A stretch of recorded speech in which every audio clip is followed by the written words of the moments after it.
Spectre Studios. Play with the spirit of the game.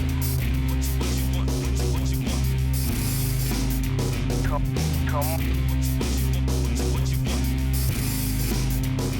on. Hey, what's in the box? What's in the box?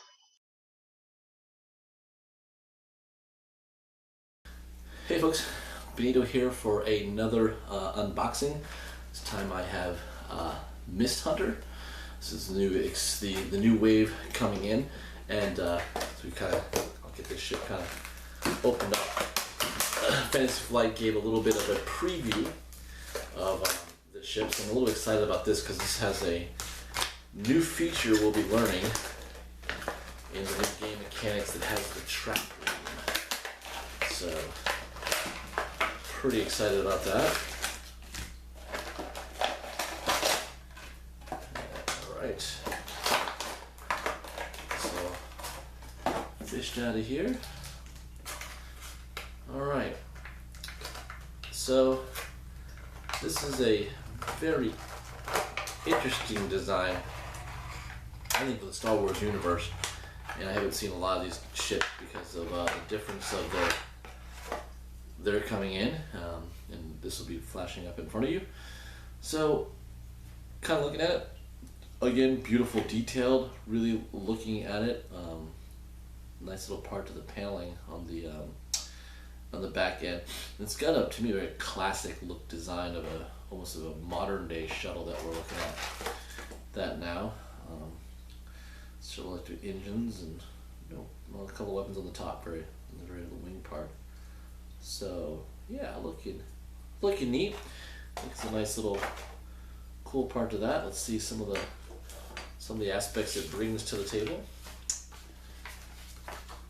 So we're looking at maneuvers. It doesn't have any 5 speeds. So this one is called a G1-A Starfighter, Mist Hunter being the nickname. Can go 1 straight. I think that's a cool key component to a lot of ships sometimes, because when you're really moving up on them, it's a pretty important deal. So it goes straight all the way up to 4. It can bank up till 3, but the third bank is red. The first ones are green, and it can go straight green all the way up to 3. I'll show this up. This is showing up as well. It can bank hard up to 2, so it can't do the bank hard 3, and it can K at 3 and 4. So pretty maneuverable for the ship. All right, let's check out the card. So, as I get into this, some first interesting things, kind of looking at it, there is a silhouette right off there, you can see, of the G1-A Starfighter. You will also see right here a cloaking device, so possibly some things to be looking at with that, and of course our scum dial to that. So it's pretty well set. Let's go there and check out our pilots. Alright, so let's check out our pilots. So we'll start with our highest, showing right off the bat, is Pilot 7. This is Zuckuss. This is one of the few guys that were on the Bounty Hunter trail in Empire Strikes Back. These 28 points. The G1-A Starfighter has a 3 attack, a 1 agility, 4 hull, 4 shields. It can focus, it can target lock, and it can evade. So pretty basic for a lot of the same maneuverability with that. Scum marker is villainy icons on it. It's got the antenna array, which is that's an awesome upgrade for a ship like this. So that gives it some flexibility to look at that. 1 crew, but Zuckuss is a veteran. That's something going with him. Zuckuss, when attacking, you may roll 1 additional attack die. If you do, the defender rolls 1 additional defense die. So, interesting. So, yeah, if you're feeling lucky, I guess, if you're feeling lucky, punk, do it. It's pretty cool. I think he's alright. So, 1 point less for a 1 point less pilot skill 6 for Lam. He still has the veteran icon with all the rest of the stuff. And at the end At the start of the end phase, you may assign one of your stress tokens to another ship at range 1. That's pretty cool. That can end up being kind of annoying part of it. So pretty good. It's a little delicate at range 1, so it's not going to be every type of power, but something that could be kind of neat. So at 25 points, we're going 2 points less than Forlong at pilot skill 5, and this is just an average guy. Again, a Findsman. So not unique dude. I don't even know what that means.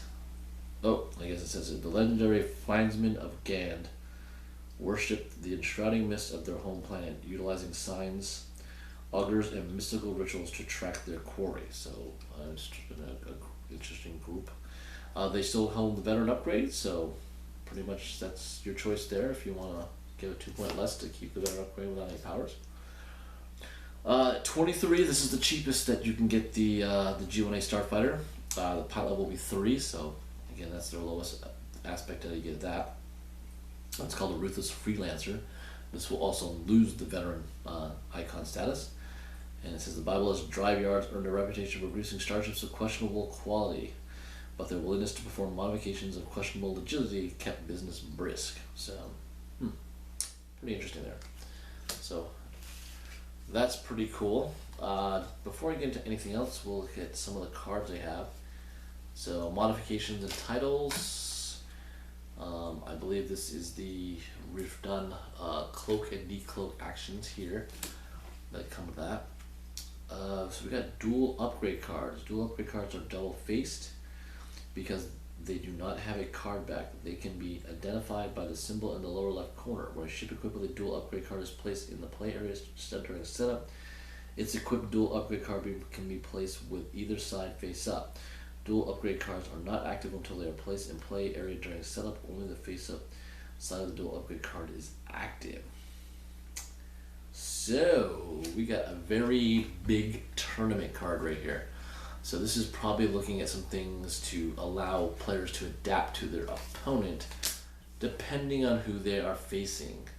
Then we have Ion Token, that is pretty much old news, but the Tractor Beam Token says a ship with at least one Tractor Beam token assigned to it follows special rules during these phases. The combat phase, the agility value of that ship is reduced by 1 for each Tractor Beam token to a minimum of 0.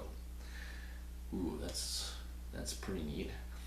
At the end phase, remove all Tractor Beam tokens from the ship. The first time a small ship receives a Tractor Beam token each round, the opposing player chooses one of the following effects. Perform a barrel roll using the 1 maneuver template. The opposing player selects the direction of the barrel and the final position of the ship. Perform a boost using the 1 maneuver template. This is not an action or maneuver and can cause the ship to overlap obstacles but not other ships. So, that's important. So really definitely, they showed an example is to basically get this to hit on asteroids and stuff like that.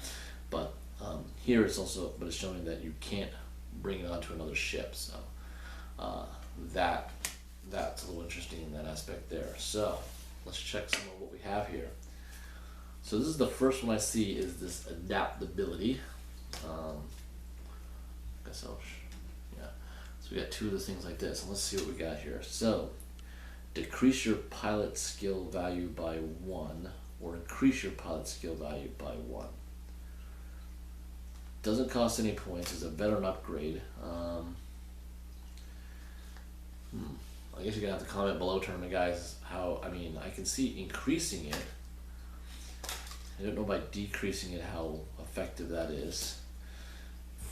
In a tournament, usually you always want to go first as best. So that's kind of interesting. And then this is the Radar Dish one. When electronic baffle. When you receive a stress token or an ion token, you may suffer 1 damage to discard that token. So, that's pretty decent. It'll depend how much this Tractor Beam comes into play. If this card becomes more popular and used to protecting a lot of ships, that can possibly be that. Protecting your B-Wings or your shuttles and stuff like that from happening. Then we have our large type of cannon. It is the tractor beam. It is an attack 3. You can range 1 or 3. That's good. That's awesome to have that type of range. Attack, it says will attack 1 ship. If this attack hits, the defender receives 1 tractor beam token, then cancel all dice results. So basically you are getting the tractor beam and no other damage to that. A little different than Ionize, but you are moving opposing ships around, so that's interesting. Alright, so our different race, so I guess Forlom can now also be a crew. It says when attacking during the modified attack dice step, you may receive 1 ion token to choose 1 of the defender's focus or evade tokens. That token cannot be spent during this attack, so kind of freezing some stuff there. That's pretty interesting. And Zuckuss as a crew. When attacking, you may receive any number of stress tokens to choose an equal number of defense dice. The defender must reroll those dice. So it's interesting. We're definitely a strong hit, but then it leaves whoever Zuckuss is flying with to have to clear a lot of stress. Those guys are 1 point each for that, and our crew members there. So we have cloaking device, so small ship only. So this actually we'll start working on other ships, well at least Scum. So action, perform a free cloak action. At the end of each round, if you are cloaked, roll 1 attack die. On a focus result, discard this card, and then decloak or discard your cloak token. Well, so not as good as the Phantom. It's a 2 point, so this has a chance to mess with you.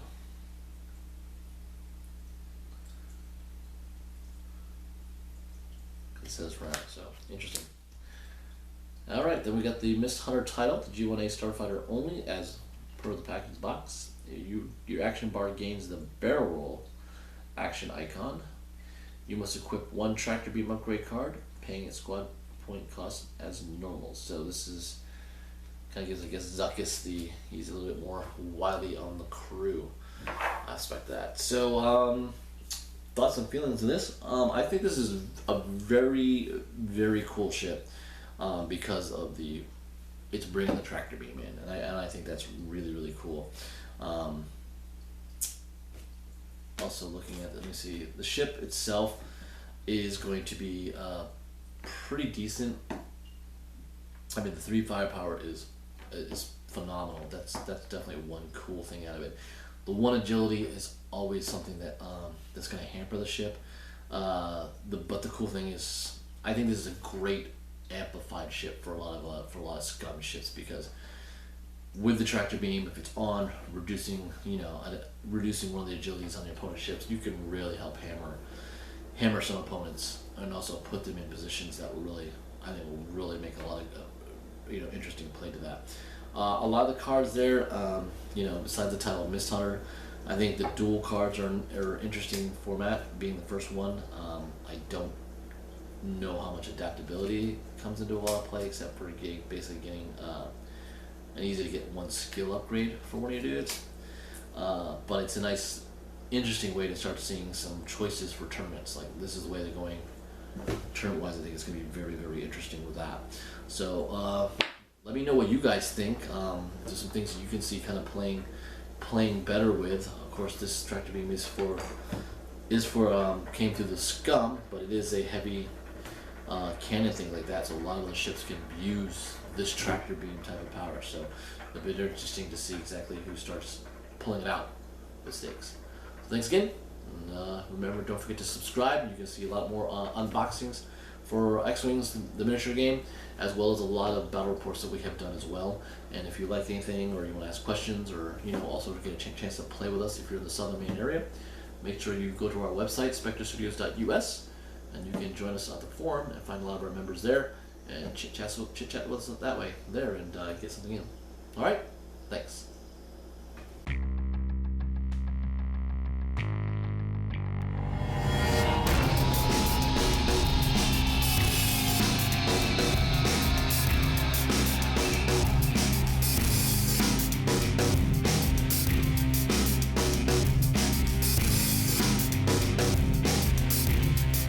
Spectre Studios. Play with the spirit of the game.